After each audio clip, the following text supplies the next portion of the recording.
Matapos kong gawan ng content ang top 10 teams in the NBA ngayon, 5 sa East at 5 sa West, hindi naman pwedeng kalimutan natin ang mga individual players na dapat nating tutukan this NBA season. At para di kayo mainip, hahatiin ko into 2 parts itong top 10 players ko this season. At sa video ito, ang mapapanood nyo ay from number 10 hanggang number 6. Kaya wag na natin patagalin to, simulan na natin ang aking top 10 players this season, part 1. Honorable mentions para sa mga sumusunod na players: Jimmy Butler, Anthony Davis, Ja Morant, Paul George, at Shai Gilgeous-Alexander.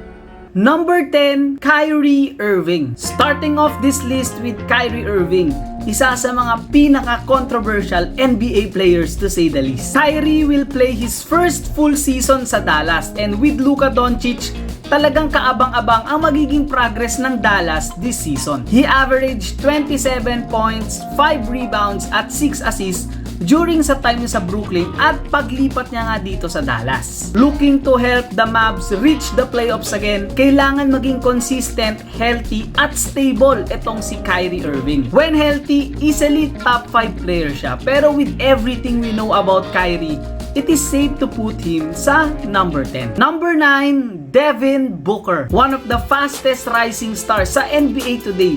At galing din siya sa Kobe Bryant tree in terms of skill level and mentality. Naniniwala akong Devin Booker is ready to take over the league. Sa katunayan nga, nag-all-in na ang Phoenix Suns sa kanya, trading away Chris Paul, DeAndre Ayton, and surrounding him with the best talent he has in the last 8 years, and now pairing him with Kevin Durant and Bradley Beal. Shot selection ang nakikita kong isa sa mga bagay na dapat i-improve nito ni Devin Booker.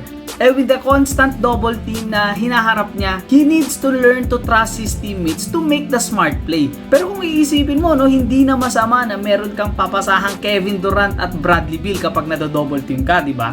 Kaya I expect Devin Booker to be more aggressive this season. Number 8, LeBron James. What? LeBron James number 8? Sira ulo ka ba? Easy lang.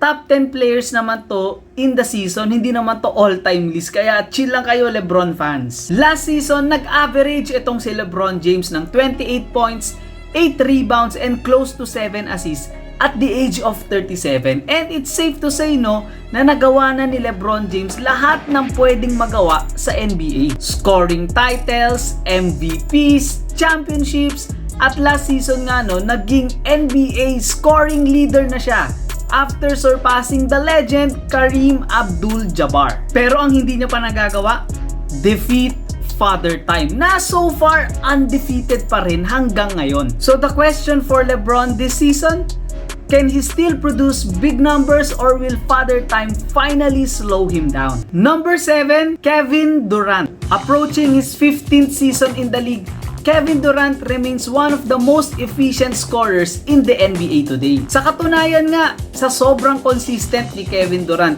yung huling beses na nag-shoot siya below 50% sa buong season ay nung 2011-2012 season nung nasa OKC pa siya.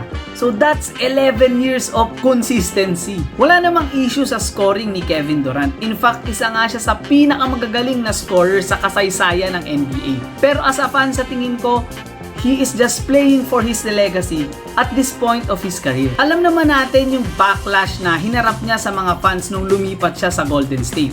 At noon sa Brooklyn, alam naman natin kung paano naging disaster yun. Kaya dito sa Phoenix, sa tingin ko ito na ang kanyang huling chance para manalo ng NBA Championship. Kaya ang tanong kay Kevin Durant this season, tuluyan kaya niyang mapatahimik ang kanyang mga critics by winning his 3rd ring dito sa Phoenix Suns. Number 6, Steph Curry, the best shooter of all time and not slowing down anytime soon. Kayang-kaya pa ding maipagsabayan sa mga elite guards and players dito sa NBA. At katulad nga ng sinabi ko last video, this will be an interesting season for Steph Curry and the Golden State Warriors. Dahil kung hindi maging maganda ang kanilang performance, malamang sa malamang makikita na natin ang end netong Warriors dynasty. Akala nga natin tapos na ang kanilang dynasty nung natalo sila sa Toronto at nung umalis si Kevin Durant papuntang Brooklyn. Pero pinatunayan ni Steph Curry na as long as naglalaro siya, meron at merong laban itong Golden State. Abangan nyo yung part 2 ko kung saan dun ko naman sasabihin ang top 5 to top 1 players in the NBA today. Nag-agree ba kayo sa list ko?